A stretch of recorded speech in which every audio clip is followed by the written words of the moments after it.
Boa noite a todos, fratres, sorores, simpatizantes da Rosa Cruz Amorque. Sejam todos muito bem-vindos ao nosso evento do dia de hoje.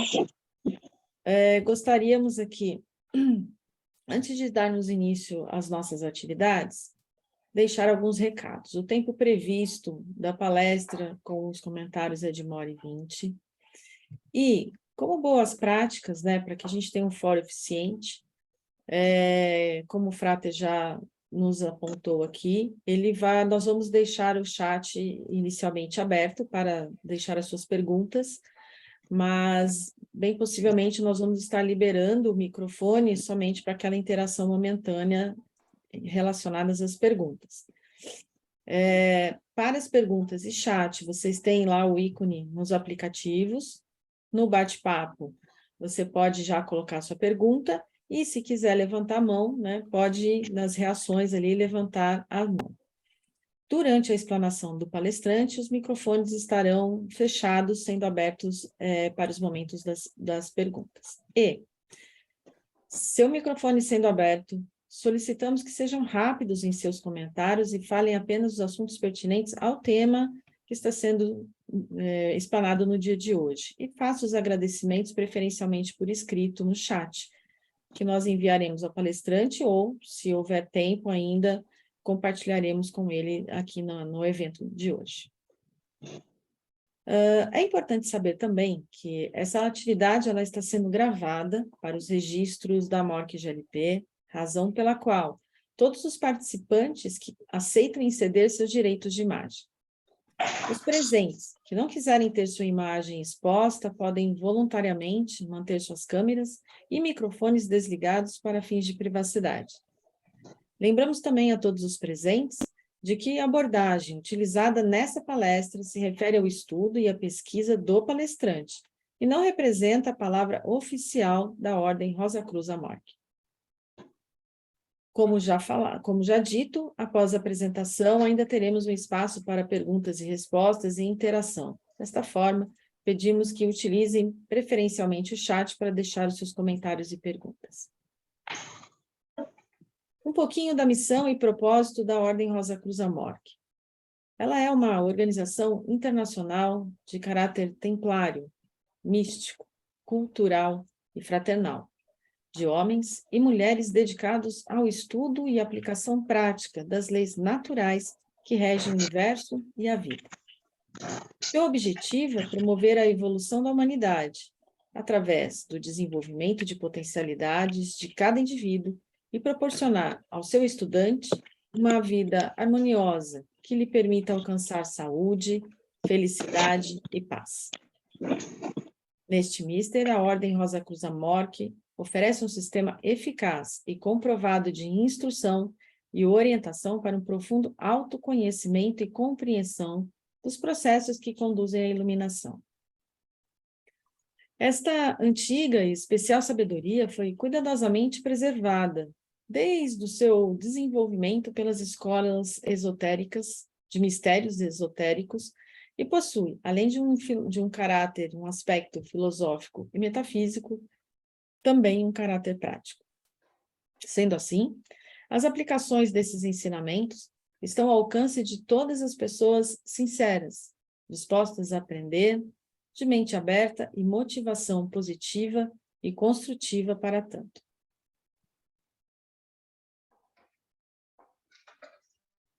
Amigos e amigas, nós iniciamos sempre as nossas palestras com uma invocação. Acompanhe mentalmente, por favor. Deus do nosso coração, Deus da nossa compreensão, que possamos desfrutar desses momentos para que possamos polir a nossa vida e alcançar uma vida plena e cheia de felicidades. Que assim seja.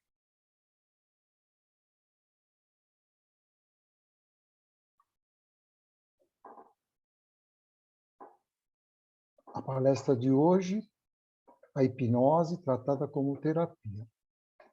A hipnose, tratada como parte da terapia, ignorada e hoje novamente tratada como terapia, faz parte do arcabouço comunicacional do ser humano.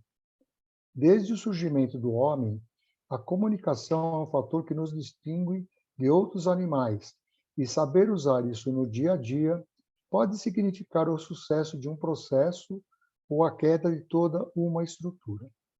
Na palestra, o palestrante falará sobre o uso da hipnose ao longo dos anos, algumas descobertas e algumas não descobertas, que nos remetem a tempos antigos. Palestrante, Frater Gogo Cristo Neto, formado em Tecnologia em Processos Gerenciais em 2008 pela Universidade de São Francisco, Paulo Bragança Paulista. Atuou na área de projetos gráficos e desenvolvimento de websites entre 2003 e 2015. Começou seus estudos sobre hipnose no ano de 2002, quando sentiu-se compelido a entender sobre os processos de magnetismo e pela fascinação que via seus pais usarem. Em 2017, finalizou uma formação internacional em coaching pelo IBC e, após isso, mergulhou de cabeça no mundo das terapias. Possui formação em Reiki, em passes magnéticos, em hipnose clínica e hipnose verbal, sendo esta última sua maior área de atuação. É trainer autorizado por Giancarlo Russo, fisioterapeuta e pesquisador italiano, que foi aluno de Marcello Creti, e ele ingressou na Ordem Rosa Cruz em 2002. Então, a palavra agora está com o nosso palestrante, Frater Gogo. Muito boa noite, fraters, soros, irmãos, irmãs e curiosos do assunto. Eu vim aqui hoje para falar um pouquinho para vocês sobre hipnose, sobre a parte mística, a parte esotérica, a parte que foi esquecida por um momento, a redescoberta, mas eu acho que eu vim aqui principalmente para falar do ser humano. Se nós formos analisar o que sabemos até hoje do próprio ser humano, nós, enquanto Homo sapiens, estamos aqui nessa Terra há cerca de 130 ou 150 mil anos. E levou um baita tempo, a gente não sabe exatamente, mas levou um baita tempo para que nós conseguíssemos reunir essas informações que nós temos, e nós chamamos de comunicação verbal, em algo visual, simbólico. Hoje, aqui, todos nós nos comunicamos através de simbologia, seja simbologia falada, seja simbologia escrita. Se vocês olharem nos seus computadores ou celulares, existem símbolos que representam os aplicativos.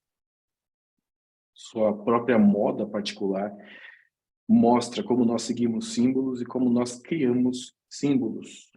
Como nós seguimos pessoas ou ações ou coisas que nos levam a crer que sempre existe um guia de alguma maneira. Dando essa pequena introdução, a hipnose, por si só, ela pode ser chamada de comunicação, tá? E eu, particularmente, gosto de chamar somente de comunicação, porque em síntese é o que ela é. Existem pessoas que dizem que a comunicação tem partes mágicas, que tem, enfim, tem outras diversos pormenores, mas tudo isso acaba culminando na comunicação. E eu digo que existem dois tipos de hipnose. Logicamente que dentro desse tipo a gente vai ter hipnose ericksoniana, a gente vai ter hipnose clássica, clínica e etc, etc.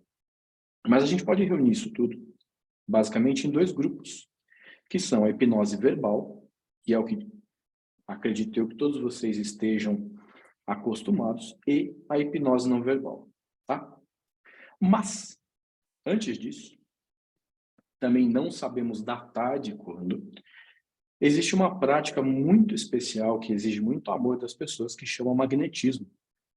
E o magnetismo foi difundido ao longo do tempo, depois dos estudos de Allan Kardec, quando ele conseguiu sintetizar isso tudo numa doutrina chamada doutrina espírita.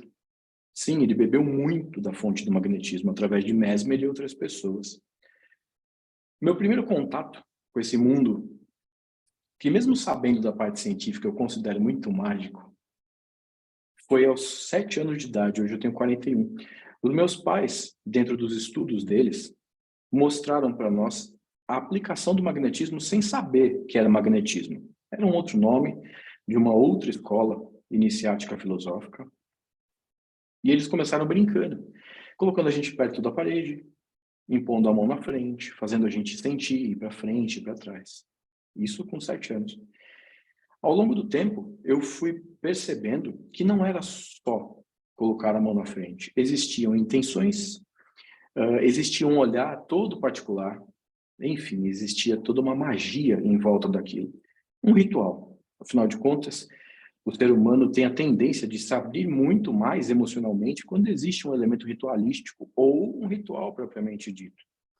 E por ritual, nós podemos entender desde o fato de que a gente acorda e faz alguma coisa de modo sequencial ao longo do tempo, e do mesmo modo, um modo muito parecido, até mesmo outros tipos de rituais, como o Soen, como o Lamas, como rituais fúnebres, como rituais de iniciação, enfim.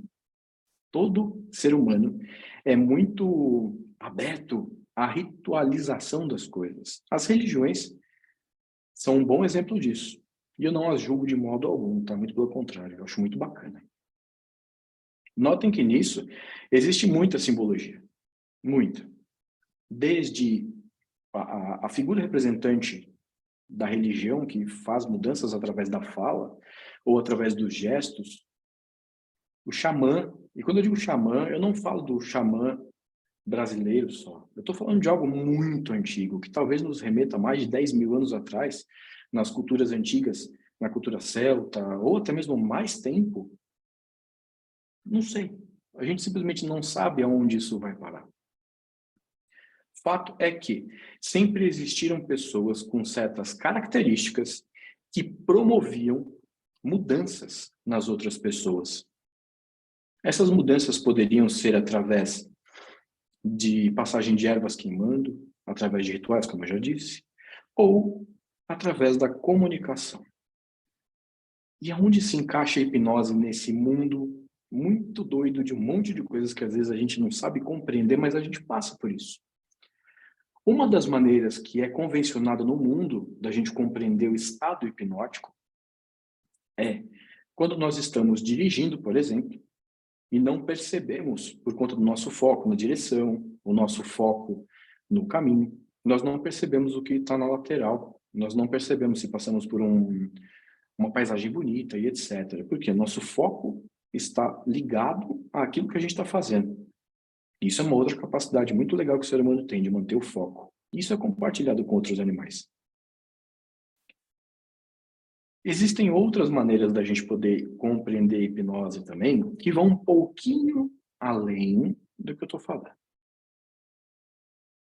Se nós partimos da premissa de que a hipnose até então é comunicação, qualquer tipo de comunicação que leva o sujeito a alterar seu estado de percepção naquele instante, promovendo ou não benesses para o corpo, enfim, isso também pode ser hipnose. E tem um exemplo muito fácil que eu posso dar para vocês. Muito fácil. É um exercício de visualização, de imaginação, que pode explicar um pouquinho desse fenômeno. Imaginem um limão verdinho, com a casca daquele jeito que vocês conhecem. Imaginem esse limão sendo cortado no meio. E dessa metade do limão vai ser tirada uma fatia muito generosa. Sinta essa fatia tocar na ponta da língua de vocês e apertem ela contra o céu da boca. Sintam esse sumo do limão percorrer a boca de vocês. Percebam que as papilas gustativas, sua língua, sua boca inteira, ela reage instantaneamente, de alguma maneira, em alguma intensidade, a essa informação que vocês estão recebendo. Uma informação muito objetiva, mas simbólica também. Talvez algumas pessoas tenham sentido muito forte o gosto do limão e agora possam perceber que esse limão, na verdade, é doce como uma laranja. E esse gosto da laranja some. Outras pessoas podem perceber um incômodo na língua ou aquele gostinho ácido no fundo da boca. E outras tantas podem não perceber diferença alguma. Por que que isso acontece? Já existem referenciais dentro de vocês, aqui na cultura do nosso país, sobre o que eu estou falando. Então, eu estou ativando memórias, e essas memórias, através de uma comunicação bastante simples, se fazem presentes, e o seu corpo reage, criando uma realidade. Criando, através da mentalização, uma realidade. Criando, através do não julgamento, uma realidade. Tá? Isso pode ser usado de diversas maneiras. Mais tarde, se der, a gente faz um exercício muito bacana de presente hipnótico, para que vocês sintam isso de uma forma um pouco mais vigorosa, mas em paz. Por outro lado, existe a hipnose não verbal, que veio do Marcello Creci, que era um italiano, também versado em artes místicas.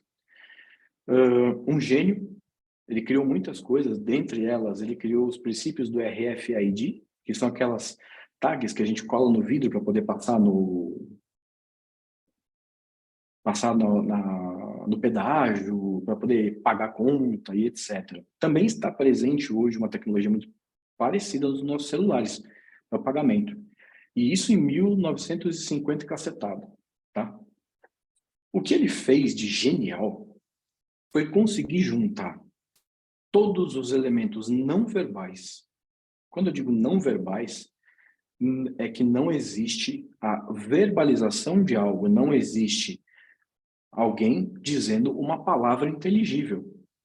Então ele conseguiu unir diversas coisas e criar um processo muito profundo, muito catártico por si só, onde a pessoa entra em transe.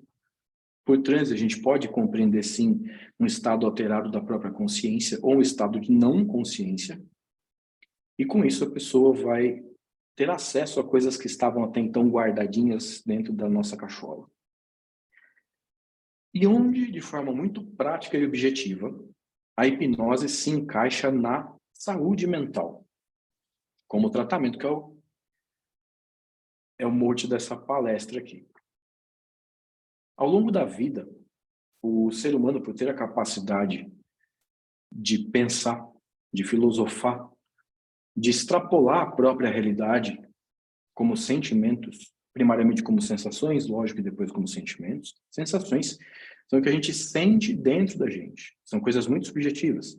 Emoções, apesar de serem subjetivas, podem ser compreendidas por outro ser humano através da comunicação não verbal. Então, o ser humano tem uma capacidade incrível de criar. Nós temos uma capacidade fenomenal de criar coisas muito legais, mas coisas que não são tão boas assim para nós naquele instante. Como, por exemplo, traumas por um término de relacionamento, medos vindos lá do passado, lá de trás, e a gente já não sabe mais o que está acontecendo. Enfim, são coisas que são nocivas à nossa saúde física e mental. E como mecanismo de defesa, nós guardamos isso bem fundo numa caixinha. Só que, às vezes, a gente diz que esse conteúdo extrapola, esse conteúdo começa a sair um pouquinho dessa caixinha. E ele começa a causar certos malefícios. Um dos malefícios, que depois da pandemia ficou muito fácil de falar, é a ansiedade. A ansiedade tem causas multifatoriais, tá? Não é uma causa específica, não é só um comecinho específico, mas ela sempre tem um padrãozinho, que é, eu visualizo, eu crio cenários na minha cabeça, independente de quais cenários sejam, e pelos meus mecanismos de defesa não estarem tão calibrados, não importa qual o motivo, eles acabam, o meu cérebro, meu encéfalo, na verdade, ele acaba compreendendo que aquilo tudo é real. E aí ele dispara dentro do nosso organismo, que é uma máquina perfeita, uma ação de resposta rápida ao perigo, que a gente chama de mecanismo, a gente chama vulgarmente de mecanismo de luta e fuga. E esse mecanismo é estudado há muito tempo. Então, começou com o mecanismo de luta e fuga, depois luta, fuga e congelamento, depois luta, fuga, congelamento e fingir de morto, e por aí vai. E, se eu não me engano, hoje, essas subdivisões estão em 10 ou 14 partes. Isso é muito legal, porque a gente vai afunilando para tentar chegar não numa causa, mas para tentar entender melhor o motivo de cada passinho do ser humano. Com a hipnose não verbal, tanto com a hipnose não verbal quanto com a hipnose verbal, a gente consegue quebrar esse guardião que tem na nossa mente. Quando a gente fala de mente, a gente está falando do conceito muito subjetivo, é claro. Mas a gente consegue fazer esse aparelho psíquico não julgar mais o que está acontecendo, como real ou não, mas ao mesmo tempo, do modo como nós guiamos o processo terapêutico, a gente consegue visualizar junto com a pessoa, junto com o sujeito, partes desse conteúdo que está sendo extrapolado. E eu já faço um alerta. Isso é muito bacana quando é feito por pessoas que compreendem e que estudam. Existem muitas pessoas que fazem um curso de fim de semana, e não estou tirando o mérito delas, tá? Mas elas, por acabarem de ter contato com uma técnica e não compreenderem ao menos um pouquinho da história de Freud, de Jung e das descobertas que esses caras fizeram, elas acabam cometendo certas atrocidades. Como, por exemplo, levar uma pessoa, guiar uma pessoa até um momento de dor extrema, que não há necessidade. Claro que se a pessoa tiver aquele momento catártico sozinha, o terapeuta está ali para contornar e para auxiliar. Mas a hipnose, tanto verbal quanto não verbal, ela permite que nós, terapeutas, tenhamos acesso, junto com as pessoas, a esse conteúdo que está recalcado, a esse conteúdo todo especial, que está ali guardadinho, mas está causando um incômodo. É como um ferrãozinho de abelha. A hora que você menos espera, ele vem, pinica, e vem, pinica de novo. E a gente vai desenvolvendo comportamentos com isso. A gente vai sensibilizando algumas coisas, a gente vai se expondo mais a algumas coisas de um modo não guiado, um modo não correto, e isso vai causando certos problemas. Assim como ao longo dos dias e das nossas vidas, nós vamos acessando todo esse conteúdo de maneira clara e objetiva. E na maior parte deles não há problema. Uma prova disso. Independente do momento que vocês estão agora, se vocês tentarem se lembrar de alguém muito bacana que vocês conheceram em algum momento, vocês vão, literalmente, fazer uma regressão de memória. Porque essa pessoa não está aí. Eu estou acessando uma memória. Essa memória pode não ser real totalmente, porque ela sofre influência do tempo e de outras vivências que vão reforçando aquilo, ou, enfim, tirando força e vão modificando aquela percepção. Mas o fato é que, ao longo dos dias, nós vamos fazendo regressões espontâneas. Elas normalmente são bem tranquilas, nós entendemos isso como memória. Às vezes elas não são tão legais, e nós entendemos isso como medos, receios. Talvez eu possa generalizar isso, apesar de não gostar. Talvez eu possa generalizar isso como dramas humanos, dores humanas. Enfim, nós praticamos hipnose a todo instante. Basta estarmos vivos para praticar hipnose. Dentro de um conceito um pouco mais filosófico, nós temos diversos nomes e definições para a hipnose, como eu disse para vocês, mesmo que se separe por hipnose verbal e não verbal, tá? Mas uma coisa que eu acho bem bacana, e eu acho que é bastante didática, é nossa mente, eu não vou dizer psique, mas nossa mente, nosso corpo, ele tem funcionamento em 4 momentos distintos. O momento em que nós estamos acordados, conscientes, que agora todo mundo aqui está usando o córtex pré-frontal e outros setores do nosso encéfalo para compreender isso tudo, decodificar e transformar em informação. Com isso, nós geramos uma sensação interna, posteriormente uma emoção e vamos evoluindo nisso, criando a vida. Um outro estado é o estado de quase sono, que é aquele estado que a gente está meio capengando para um lado para o outro e a gente não sabe muito bem onde está. A gente olha o Orfeu lá de um lado, olha a Terra aqui e fala, não sei se eu vou para cá ou se eu vou para lá. O outro estado é o estado de sono. E o quarto estado seria a hipnose. Acessar o estado hipnótico independente da linguagem que nós usemos é algo natural, como eu disse para vocês. Então não existe mística, hoje a gente pode dizer que não existe misticismo envolvendo o processo enquanto uma base de ferramenta terapêutica. Isso é uma coisa que eu tenho que deixar muito importante. Eu tenho que deixar bem claro aqui. A hipnose por si só é terapêutica, mas de modo algum é terapia. Tá? A hipnose é uma ferramenta, independente do modo que vocês usem. Eu estava conversando com o João aqui agora um pouquinho, e a gente estava falando de PNL, a gente estava falando do Bandler e de outras pessoas. Isso tudo isso é ferramenta. Nada disso é a terapia, e nada disso substitui a terapia. Tudo isso é parte de um todo que a gente chama de psicoterapia, independente do profissional que a aplique.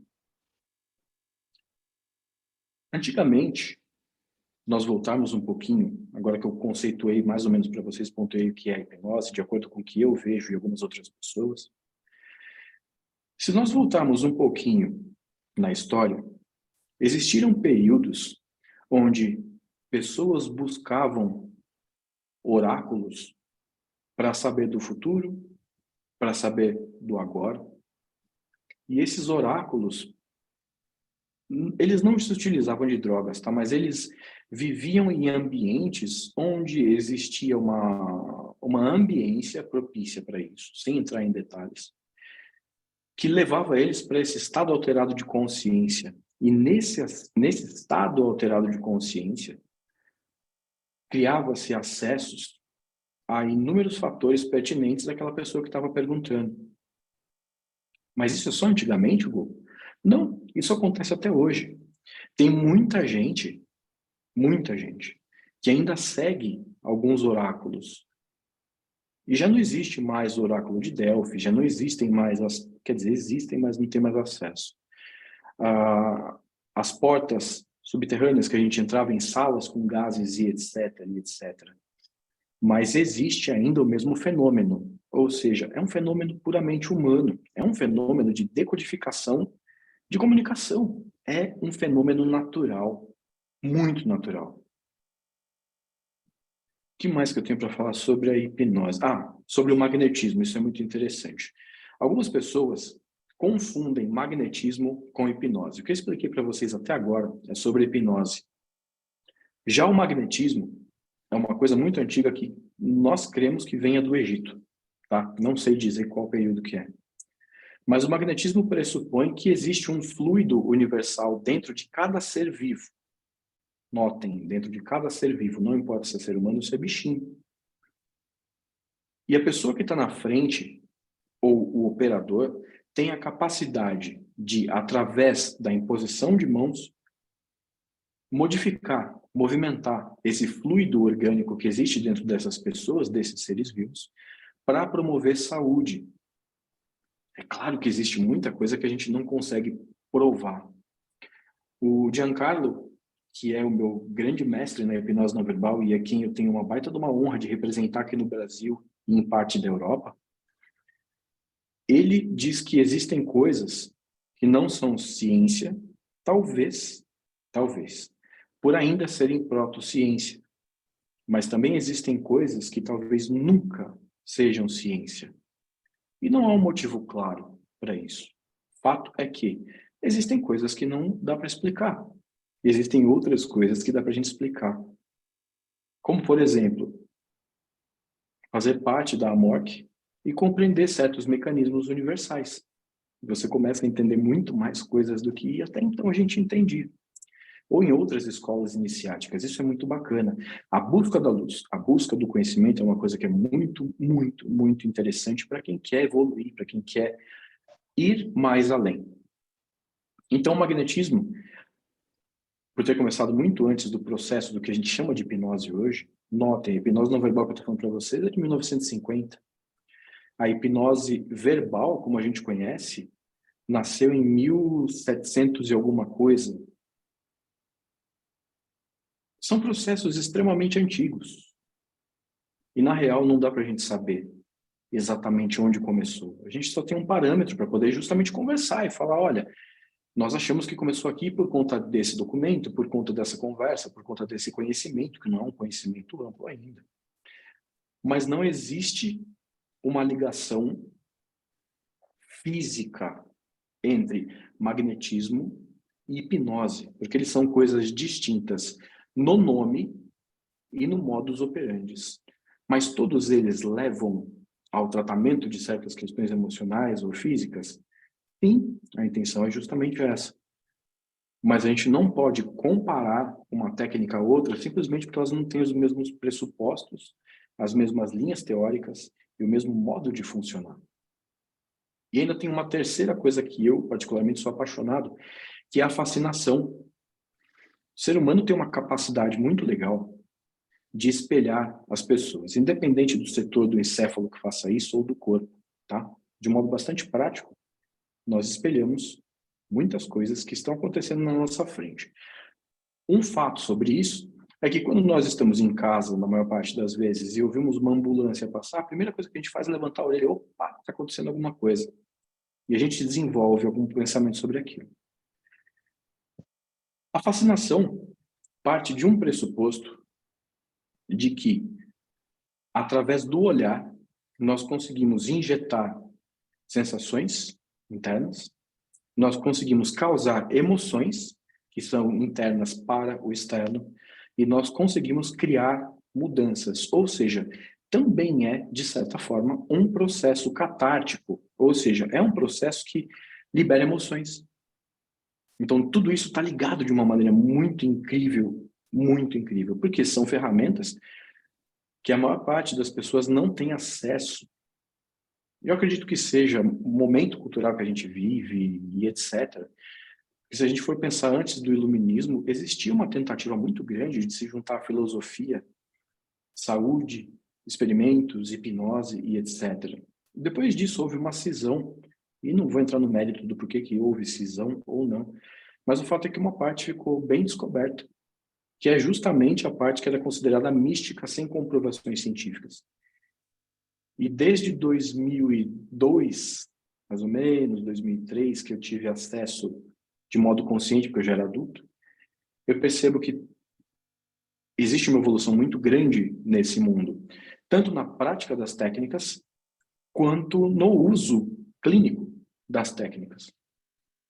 Eu entrei nesse mundo de cabeça, eu acredito que tenha sido em 2010, quando eu fui iniciado em uma outra escola. Eu comecei a perceber o funcionamento consciente do magnetismo. Disso para eu pular para a hipnose foi um pulo, porque apesar de serem coisas distintas, elas se complementam. Olha que interessante. Isso mostra para mim, pelo menos, eu não sei a vocês, mas isso mostra para mim que existe uma congregação de todas essas técnicas criada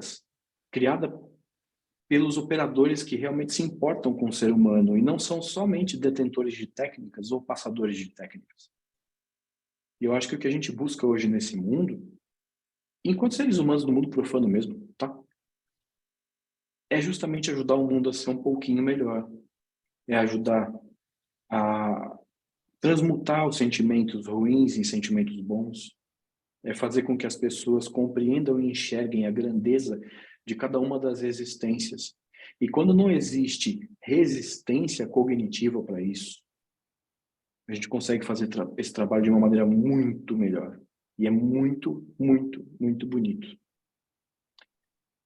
Eu dei uma explicação breve para vocês, mas como todas as vezes que eu faço alguma palestra, independente do local que eu faço, falando sobre isso, eu gosto muito de abrir para perguntas, porque eu acho que as perguntas que vêm são um novo norte. É um modo que nós temos aqui de nos conectar em diversas cidades do país e talvez em diversos locais do mundo para dividir conhecimento e para gerar conhecimento, para que a gente possa gerar tese, antítese, síntese, e a gente vai fazer isso num loop muito bacana. Hegel deve estar bastante orgulhoso de ouvir eu falar isso. Então, eu gostaria que vocês fizessem perguntas no chat sobre as dúvidas que vocês têm sobre hipnose, ou que vocês possam, eu não sei se pode, Frater, Não, se abrir o se alguém microfone. quiser falar, levanta a mão, aí a gente faz de uma maneira ordenada. Tá? Legal, legal. Pode ser pelo chat, tá? Tá liberado o chat, e também está liberado para pergunta, só que a gente pode fazer de uma forma organizada. Tá? Belezinha. Então, Vamos à lá. Se vocês tiverem perguntas, façam, que é uma maneira muito bacana da gente crescer juntos. Não sou detentor de uma verdade universal. Não tenho essa responsabilidade sobre meus ombros. Aqui a gente vai criar isso juntos. Então, por favor, me perguntem. Eu vou fazer a primeira pergunta. Manda ver. Você falou em hipnose não verbal, né? Então, Sim. como você faz? Como é que é o processo? Explica um pouco mais sobre como é que você usa essa ferramenta na prática, vai? Como seria? Beleza, vamos lá. Quando eu estou atendendo alguma pessoa, existe um processo de anamnese muito mais extenso do que o que eu vejo normalmente com colegas psicoterapeutas, tá? Eu costumo dizer que é a famosa conversa de bar sem cachaça, sem cerveja, sem nada. É uma conversa franca entre duas pessoas. E nessas conversas, eu vou compreendendo quais são as questões emocionais que existem. E sempre, acreditem em mim, sempre durante a conversa surgem questões que estão exacerbadas, questões que são muito pesadas emocionalmente. Essas questões que são muito carregadas emocionalmente, elas abrem um leque de percepções para aquela pessoa, porque ela começa a se armar. Os mecanismos de defesa psíquicos dela começam a ficar armados, porque aquele conteúdo está vindo à tona. É mais ou menos assim, eu não posso ver isso porque eu vou me machucar. Opa, eu não posso gastar energia, meu cérebro é preguiçoso, logo eu vou segurar isso. E a hipnose não verbal vem como uma ferramenta sem nenhum tipo de fala. Eu uso de sons, tá? São sons que eu costumo chamar de sons pré-cognitivos, então são grunhidos, são sons instrumentais e etc. Eu utilizo da proxêmica, que é a aproximação com a pessoa. Eu utilizo de técnicas para poder compreender o posicionamento, se elas estão de pé, sentadas, e criar essa aproximação de uma maneira onde eu possa explorar melhor essas questões. E em algum momento durante o processo de aplicação da técnica, essa pessoa acaba passando por um processo de desarme desarme de fusíveis, vamos falar assim, para ficar mais fácil. O corpo dela compreende que existe algo dentro dela querendo fugir, que são as emoções, ou questões que estão ligadas às emoções. E o corpo dela compreende que do lado de fora tem algo a estimulando de alguma maneira. E aquilo não está legal. É como um desmaio. A pessoa simplesmente, mas não é fisiologicamente, não é um desmaio, tá? A pessoa vai se ver sobrecarregada de alguma maneira, em algum momento, e ela vai desligar. Nesse desligue que ela tem, existe toda uma sopa química dentro do nosso corpo e ela fica desregulada. Nosso corpo sempre, para poder nos manter vivos, é óbvio, ele vai buscar essa autorregulação, esse processo que a gente chama de homeostase. E no momento em que existe essa descarga emocional, passo a passo, a pessoa está conversando comigo, eu comecei o processo de hipnose não verbal. Esse processo de hipnose não verbal fez uma mudança física naquela pessoa. E ela já não consegue mais segurar aquela carga emocional, mas ela não tem cognição para lidar com aquilo. Aquela carga emocional vai surgir de um modo genuíno. No momento em que essa carga emocional surge, o próprio corpo começa a se encarregar de equilibrar novamente todo o corpo, quimicamente. Então, a tendência é que essas emoções que surgiram, que são, obviamente, em base químicas, a tendência é que elas sejam reguladas pelo próprio organismo. E dali vão sair as questões que a gente pode chamar de uma maneira bastante simples, de questões que são mais imaginárias, mais filosóficas. Essas questões que são tratadas pelo corpo físico externo.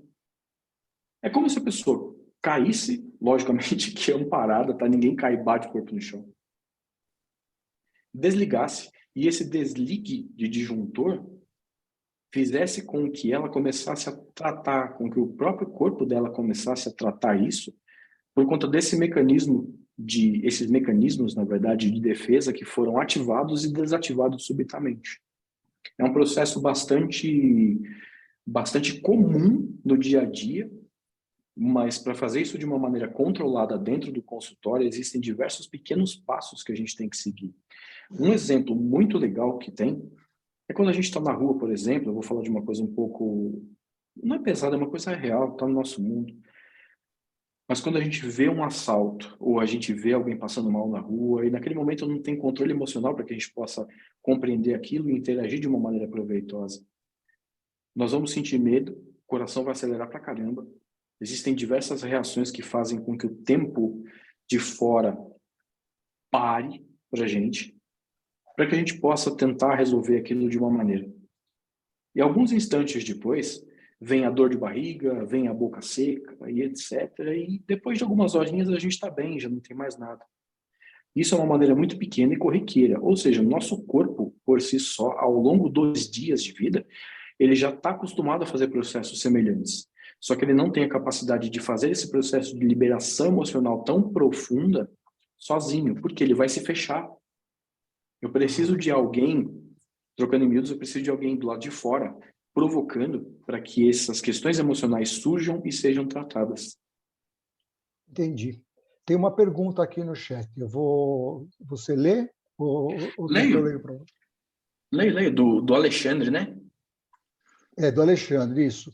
Tá. Gostaria de saber quais os verdadeiros objetivos da hipnose e se durante esse processo é possível acessar áreas ou assuntos nos quais o paciente não quer tratar, ainda que de forma inconsciente, pois na terapia conseguimos fugir disso. E na hipnose? Alexandre, conforme eu falei, a hipnose é só uma ferramenta, tá? Existem questões que os terapeutas percebem que existem, mas essas questões não são trazidas à tona e nós percebemos que as resoluções àquelas questões podem trazer uma mudança real para as pessoas. Nós usamos da hipnose para que não haja mais esse agente julgador no nosso encéfalo e para que esse conteúdo possa surgir. Existem algumas pessoas que bloqueiam esse processo. Claro que existem. Aliás, todos nós podemos fazer isso. A gente faz isso todo dia, todo instante. E não é num processo dentro de um consultório que isso vai ser diferente. Isso pode ser diferente caso a pessoa sinta a dor necessária para que haja mudança. Mas se não houver a dor, por exemplo, fazer um processo hipnótico, uma coisa que eu particularmente não gosto, fazer um processo hipnótico de regressão de vidas passadas e etc., não estou falando que eu acredito ou que eu deixo de acreditar, tá? Eu não julgo no momento que eu estou fazendo. Mas fazer isso por curiosidade pode, por exemplo, trazer um conteúdo que é mostrado como algo de outra vida, mas é só uma máscara para algo que aconteceu aqui. E eu acredito que uma boa parte dos nossos traumas são desse jeito. Assim sendo, se eu fizer algo brincando com isso, muito provavelmente eu posso levantar uma questão que deverá ser tratada. E aí, eu não estou no ambiente para tratar. Então, eu acho que é muito importante ter responsabilidade na hora que a gente está usando isso. Então, essas provavelmente são as pessoas que são chamadas de resistentes. Na verdade, elas não são resistentes. Existe algum conteúdo ali que está querendo sair, está querendo ser extrapolado. A pessoa sabe disso de modo inconsciente. Saber disso de modo inconsciente é uma frase muito estranha, né? Mas ela sabe disso de modo inconsciente e ela não quer que isso venha à tona, para que ela não se machuque. A hipnose acaba, inúmeras vezes, por quebrar essa tentativa de não deixar vir o conteúdo. E aí existe a extrusão, aí existe a compreensão e existe o tratamento. E aí cada terapeuta vai fazer o tratamento de acordo com o que ele acredita. Tem uma outra Tem uma segunda pergunta no chat, isso. Vamos lá. Existem casos de pessoas que conseguem travar a hipnose e não ser possível acesso? Sim, como eu falei agora.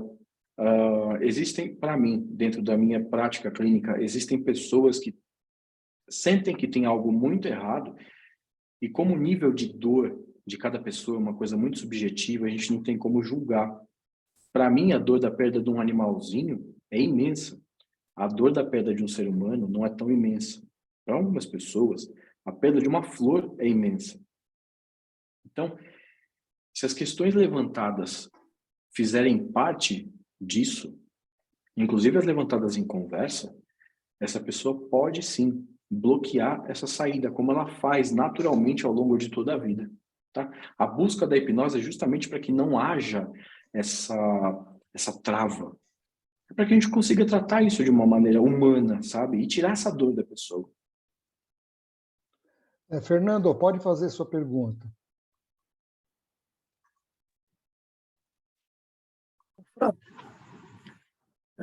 Frater Neto, é o seguinte, em qualquer ordem mística que a gente participar, a primeira coisa que a pessoa tem que fazer é uma coisa simples. Não é simples, mas é pedido isso, né? Controle suas emoções, ou seja, cinja seus rins, né? Ou seja, você ter o controle sobre suas emoções. Né? Se você não tem esse controle, você vai sempre ser uma pessoa com problemas, porque qualquer emoção vai ser como se fosse um choque. Né? Isso, por exemplo, dentro da ordem, se você for olhar, ela quer dizer, você se auto-hipnotiza grau a grau. Né? Você começa com a primeira coisa lá, começa com o princípio básico. Nada acontece ao homem que ele não seja o próprio responsável. Então, tudo que acontece com você, você é o principal ator dessa história. E o final do caminhar do Rosa Cruz é lá. Com os olhos que eu vejo o Criador, é o mesmo que ele me vê. Muito obrigado. Hugo, quer falar alguma coisa? Eu acho que é uma reflexão, a gente pode tratar aqui no meio profano como algo filosófico, eu acho que é muito legal. Quando a gente caminha entre as câmaras, quando a gente senta e tem a manga esquerda rasgada, quando a gente desenha o primeiro círculo no chão, tudo isso leva a gente a primeiro compreender a nós mesmos, como o Fernando sabiamente disse. O controle das emoções é algo que eu acredito que a todos nós, ou a grande parte que somos iniciados em algum tipo de escola iniciática filosófica, é um objetivo. Só que emoções são uma maneira que nós temos de mostrar ao mundo como nós nos sentimos. Mas o modo como nós nos sentimos é particular. E eu diria que só o grande arquiteto do universo, só o Criador, só Deus é quem pode olhar para dentro e falar realmente isso funciona desse jeito ou daquele jeito para tentar padronizar de alguma maneira.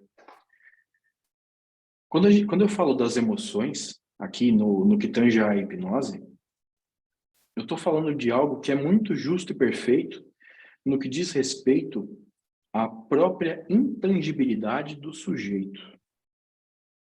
É algo muito particular, muito particular. Então, talvez para nós que entendemos isso de uma outra maneira, a palavra emoção não seja o mais adequado. Talvez para nós a palavra mais adequada seja carga emocional, seja questão emocional, ou ainda demanda emocional. Dessa maneira, eu pontuo o que é, e eu não estou generalizando como uma ferramenta externa uma ferramenta interna de exteriorizar o que eu sinto. É uma coisa que a gente pode pensar constantemente, eu acho que todo terapeuta deveria pensar, é uma coisa muito bacana. Será que eu me sinto na empatia que eu pratico e proporciono ao outro, como a pessoa que está na minha frente? Será que realmente eu me abstive de todos os julgamentos possíveis que estão humanos, inerentes a nós, até mesmo participando dentro de uma ordem, que é uma coisa muito bonita? Será que nós conseguimos nos abster desses valores morais para que nós consigamos fazer parte daquele mundo de sensações da pessoa que está na nossa frente? E se sim, o quanto nós nos entregamos aquilo ao ponto de chorar junto com a pessoa para compreender o mundo dela, sem exteriorizar a nossa própria emoção, mas compreendendo aquele mundo emocional, daquela demanda piquititica que surgiu, para que nós possamos fazer um trabalho bacana de movimentação energética. E quando eu digo movimentação energética, eu estou falando de todo o aparato psíquico e o aparato orgânico do ser humano. Eu acho que é isso. João, pode falar, à vontade. Ok. Vamos lá. Sabemos que todas as pessoas são hipnotizáveis. E todos se hipnotizam no dia a dia, né? Então, seria injusto uma pessoa dizer assim, não, eu nunca sou hipnotizado. Ok, esse daí não. Todos nós somos. Mas vem o seguinte questionamento. Já aconteceu com você, de você receber um paciente que queira ser hipnotizado e você não conseguir hipnotizá-lo? Essa é a primeira pergunta. E a outra seria, assim, dentro dessa mesma, seria, lógico, que pessoas que possuem grandes delírios, que é esquizofrênico, que tem epilepsia, entendeu? Se evita a hipnose para essas pessoas. O que você me falaria a respeito? Ok. Eu vou começar pela segunda pergunta, e como minha memória é uma memória de um senhor de 90 e 110 anos, eu vou pedir para você repetir a primeira pergunta depois, tá? Paulo está dando risada, porque o Paulo trabalha comigo em muitas coisas e ele sabe que é muito verdade.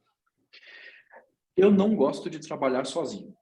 Eu acho que quando a gente fala de ser humano, absolutamente todo conhecimento técnico e, principalmente, conhecimento científico é muito válido. Eu não costumo atender pacientes que chegam até mim por si só. Uma coisa que é característica minha, muita gente me recrimina por isso, mas eu vivo feliz deste modo, porque eu acho que eu sou bastante responsável. Se vem até mim uma pessoa e eu percebo que ela tem características, por exemplo, narcísicas, poxa, mas narcisismo é uma condição, ok, é uma condição que gera uma manipulação emocional muito grande, ninguém no mundo está tão protegido assim que não vai passar por um tipo de manipulação de um narcísico ou uma narcísica. Quando eu percebo que existe alguma questão que eu não sei falar sobre, isso no primeiro encontro, na anamnese, tá? Eu encaminho essa pessoa para um profissional de saúde. Ou eu encaminho para um psiquiatra, que é conhecido meu, e eu gosto muito de passar casos para essa pessoa, ou eu encaminho para alguns psicólogos. Tem alguns psicólogos que eu já tratei, então eles compreendem muito melhor esse mundo da hipnose. Então é muito mais fácil de entender esse tratamento multidisciplinar. Então, sobre essa segunda pergunta, eu não faço tratamentos que não sejam multidisciplinares. Tá? Eu sempre tenho que ter o aval de um psiquiatra sobre as questões que existem, para poder ter um norte, porque eu não sou psiquiatra. E eu tenho que ter, de segunda mão, o aval de um psicólogo ou psicóloga. A primeira pergunta que você fez foi sobre as pessoas que não querem ser hipnotizadas. Se eu já recebi alguém e não consegui fazer, né? O processo de hipnose. Ó, tá vendo, Paulo? Minha memória não tá tão ruim, não. Já, e não foi uma vez só. Foram diversas vezes, no começo. Por quê? Quando a gente aprende o movimento básico da comunicação hipnótica, eu acho que a gente fica muito afobado para poder fazer aquilo com qualquer pessoa. Então, eu aprendi magnetismo. Nossa, eu quero ir lá fazer magnetismo. Eu aprendi, sei lá, regressão. Eu quero fazer regressão. Só que não existe um arcabouço teórico maduro ainda para que eu possa compreender aquele ser de uma maneira melhor. Naquele instante do comecinho, isso faz bastante tempo. Naquele instante, eu só queria praticar a hipnose. E chegou uma época que eu achei que a regressão era a salvação do universo. E depois eu vi que era uma desgraça se for feita de um jeito errado, e muita gente faz do jeito errado. Existe ainda, João, uma outra coisa que vai facilitar muito a não entrada no estado hipnótico se você não souber lidar, que é uma condição chamada a fantasia.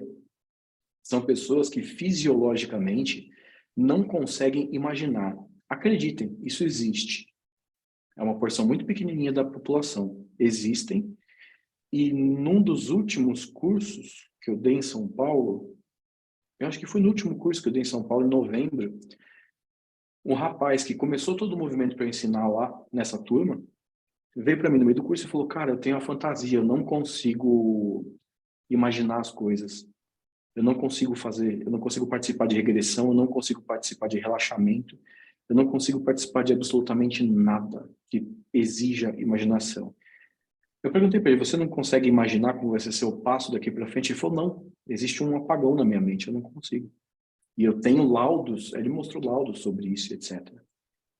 Qual que foi a saída que eu tive nesse instante? Já que era um curso de hipnose não verbal.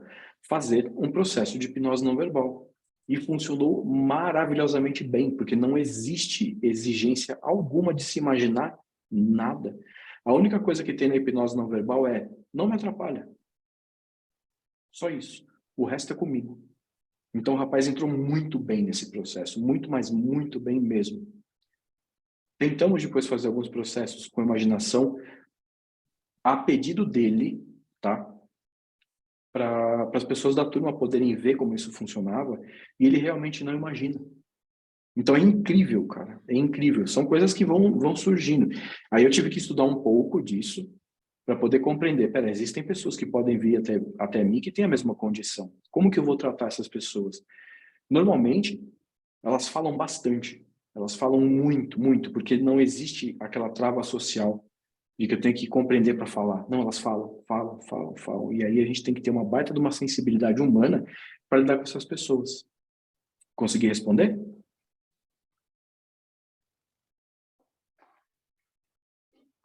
Mais alguma colocação? Pergunta? Se alguém tiver alguma pergunta, faça, viu, gente? É o momento. Eu vou fazer uma, Bobo. Eu não sei se tem muito a ver, né? Manda. Recentemente eu vi uma reportagem e até procurei ler sobre isso, né?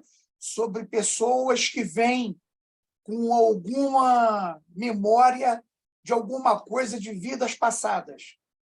Boa. Né?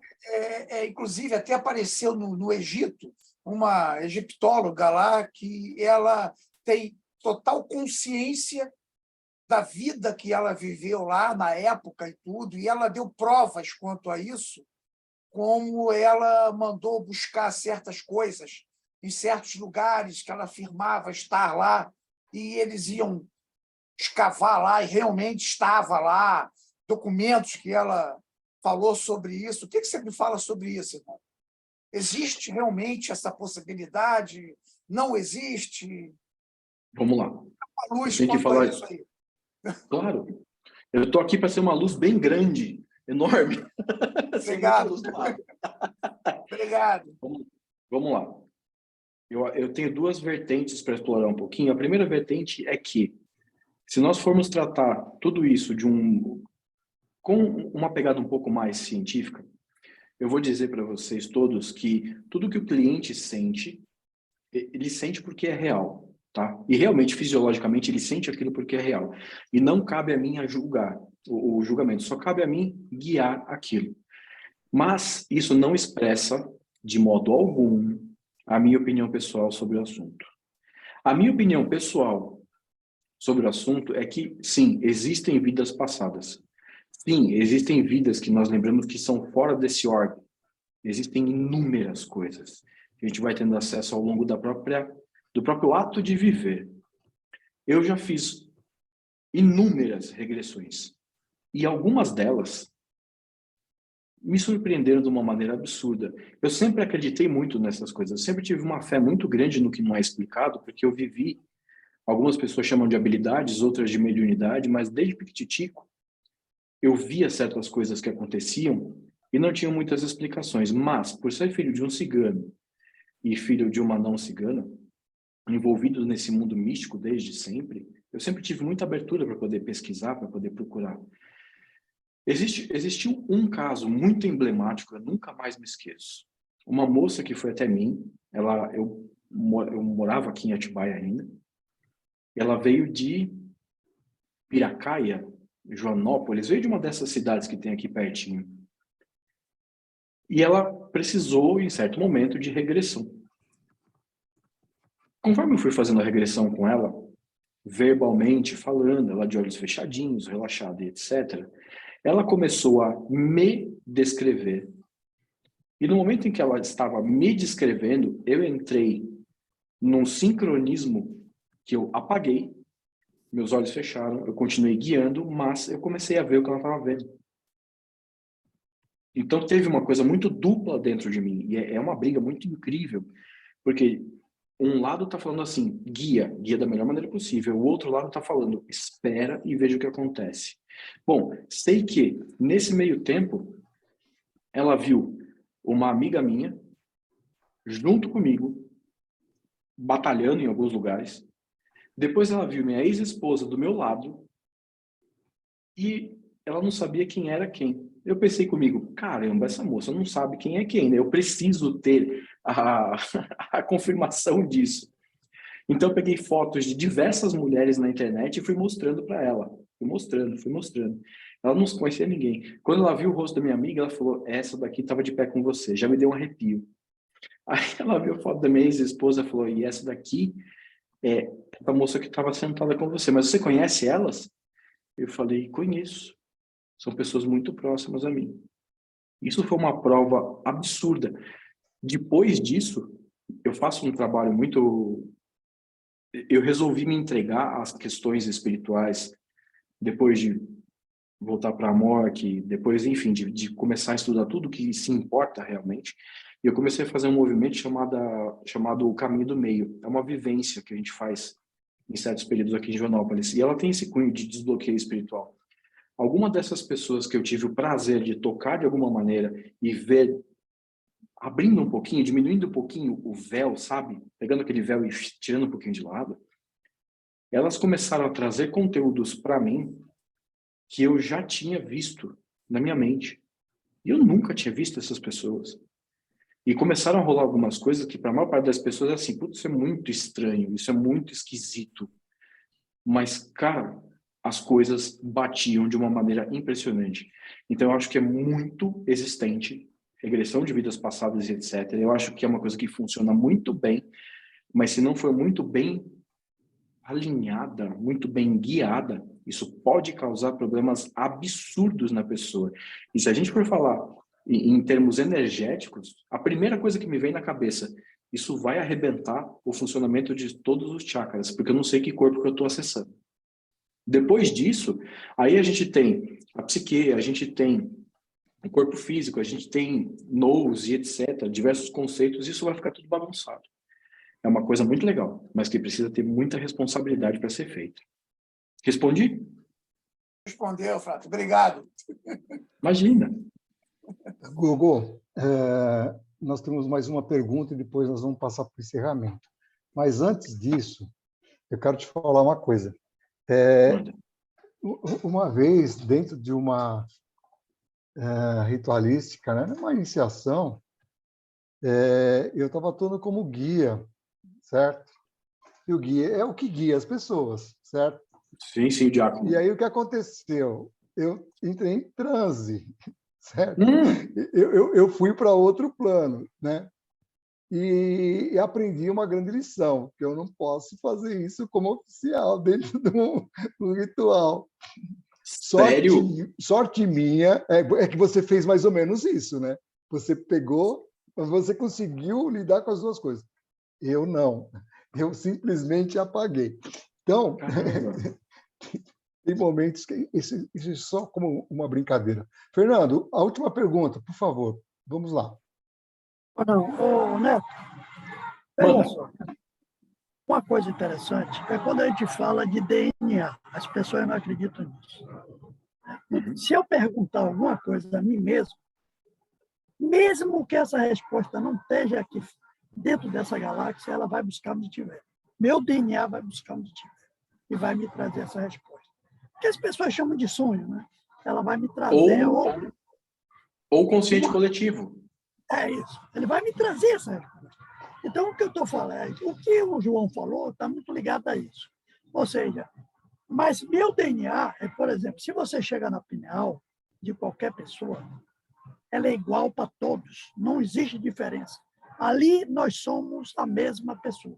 Ou seja, nós deixamos de existir o outro. Você passa a ser o todo. Aí a consciência como um todo. Né? Então, como a psicologia, a psiquiatria, todas essas áreas místicas não conseguem adentrar, que a gente chama, o pessoal antigo chamava de ancestralidade, ou seja, dentro de cada corpo, ou seja, a morte nunca existiu, é a grande ilusão de todas as ilusões. Porque aqui dentro de mim está todas as outras as gerações anteriores que veio até a mim. Né? Ou seja, o grande problema é aquilo que Moisés fala. Eu tenho que caminhar entre o Rio Vermelho. Dentro do meu cérebro tem o corpo caloso. É ali que eu tenho que caminhar. Porque ali eu sou o guia. Eu não tenho a interferência dessas ancestralidades, porque você se torna o seu guia. E aí você faz a hipnose em você mesmo. Eu acho que a gente não precisa nem de hipnose, viu, Fernandão? Se a gente para analisar um símbolo muito básico, que é o Ouroboros, eu acredito que todos vocês conheçam aqui, nós vemos o Ouroboros em 2 dimensões. Quando a gente consegue transcender um pouquinho isso e ir para a 3ª dimensão, a gente começa a ver o Ouroboros como uma hélice. Ele é uma forma helicoidal. Quando a gente compreende a forma helicoidal do Ouroboros, significa a finitude, o começo, a gente começa a compreender que todas as formas helicoidais, incluindo as cadeias de DNA, são formas que fazem parte de uma geometria muito sagrada e está ligada à ancestralidade de absolutamente qualquer maneira. Não tem como você desligar a ancestralidade. Existem ramos da ciência que buscam, por incrível que pareça, e buscam essas resoluções. Só que eu vejo, dentro da minha ignorância, que desde que houve o iluminismo, houve uma cisão muito forte sobre essas coisas, sobre esses assuntos. A gente tem diversas personalidades ao longo do tempo que tentaram juntar isso. Por exemplo, como que é o nome daquela... Cara, eu com o nome sou uma porcaria, velho. Aquela russa. Helena Blavatsky. Blavatsky, isso. A Blavatsky criou todo um movimento para unir filosofia, ciência e o que ainda é misticismo. E esse conhecimento existe até hoje. A gente pode pegar Isis Sem Véu, a gente pode pegar outros livros que vão funcionando como chaves eu vou chamar de 3ª dimensão, mas não entendam isso como um esquizoterismo, por favor. Mas a gente pega isso como uma chave para poder abrir certas portas, e essas portas vão dar acesso para a gente a coisas muito maiores, como, por exemplo, a nossa ancestralidade. Eu, particularmente, gosto de fazer alguns rituais com um elemento indígena chamado rapé. Algumas outras pessoas gostam de fazer rituais sem nenhum tipo de elemento. Ou, ora sim, ora não, tudo bem. A gente sabe muito bem que cada ritual tem uma finalidade, e para cada finalidade existe um preparo. No instante em que eu sei o que eu estou fazendo, eu não tenho como não acessar essa ancestralidade, mas eu não tenho como deixar de ser meu guia caminhando entre o princípio expositivo masculino e o princípio restritivo feminino. Enquanto eu estou caminhando no meio, eu sou a própria encarnação de todas as leis. Porque eu me vejo como projeção dessas leis. Isso não apaga o fato de que eu sou a própria ancestralidade que eu tenho. Faz sentido para você? Faz sentido. Mas essa é uma das grandes viagens que as pessoas têm medo. Né? Às vezes tem uma coisa que as pessoas têm medo, às vezes. Porque minha avó era sacerdote do candomblé. Né? Legal, legal. Então, eu conheci muito isso. Aí a questão da ancestralidade, ela é muito presente. Né? Por exemplo, se você pegar a sua coluna vertebral, as 12 vértebras torácicas têm muito a ver com aqueles seres que se cruzaram para formar o que nós chamamos hoje o Homo sapiens e sapiens. Esses seres, você não tem como falar com palavras, só com símbolos para entendê-los. Entende a questão? Que aí você vai ver as 12 tribos de Israel, os 12 titãs gregos que falam disso. Né? Se você pegar... Nós temos de acordo as 12 nervos cerebrais que nós temos, são uma representação disso no ser humano. Sim, os pares. Procura depois por uma coisa chamada, não tem a ver com hipnose, mas tem a ver com essa parte mística, procura depois por um negócio chamado anatomia oculta. Você vai ver a figura de um homem, e existe a divisão J e B, mas existe um motivo para isso. E toda a simbologia que a gente conseguiu juntar até hoje está presente nessa imagem. É de extrema difícil compreensão, mas é muito bacana e explica tudo isso que você está falando. Tá? Eu já li o livro, Anatomia de Deus, Anatomia de Deus, que o cara construiu isso. Esse livro é muito bom, que trabalha em cima desse aspecto aí. Muito obrigado. Imagina. Bom, Gogô, vamos passar para o encerramento, as suas palavras finais. Meus irmãos, meus amigos, fraters e sorors, eu agradeço imensamente a Deus pela oportunidade de poder vir aqui e trazer um pouquinho de conhecimento do que eu sei para vocês. Eu desejo que vocês nunca, nunca, nunca, em hipótese alguma, deixem esse fogo da busca da luz se apagar. É isso que vai sempre fazer com que a gente possa trabalhar as nossas pedrinhas internas, para que a gente possa ser um tijolinho maior nessa construção imensa que é a humanidade. E parabéns por vocês estarem aqui. Eu fico muito lisonjeado pelo convite. Obrigado. Nós aqui agradecemos. Agora só vamos falar um pouquinho dos nossos próximos passos. Paz profunda a todos. Queca, você vai colocar o slide para a gente? Isso.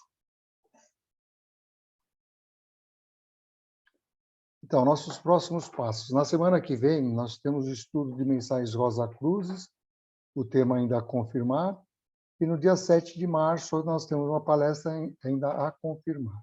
Então, seria isso. Eu peço que todos me acompanhem mentalmente. Ô, Gogo, você não quer fazer a prece de encerramento? Posso fazer uma meditação rápida, se vocês permitirem. Rápida, pode ser. Vamos lá. Nos conduza.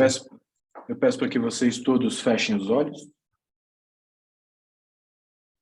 para que respirem fundo pelas narinas, sentindo o ar entrar limpo, procurando espaços vazios para preencher dentro de vocês.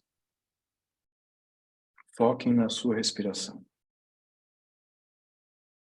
Enquanto vocês respiram, nós vamos nos ligar ao que há de mais divino, imaginando que acima de nossa cabeça, um triângulo luminoso, azul, com a ponta voltada para baixo, desce e se instala no nosso coração. Agora um triângulo luminoso, vermelho, sobe dos nossos órgãos giradores e se instala ali onde a sabedoria já o esperava, formando um símbolo macrocósmico de Solomon, um símbolo que representa a ligação entre o homem, o divino e a terra, entre o ponto, a linha e o círculo, por 3 vezes 3 vezes 3. Sintam a paz deste símbolo sagrado percorrer seu corpo, sintam a conexão com o divino e permitam que ao longo dos seus dias as melhores sensações que possam existir se façam presentes dentro das suas vidas.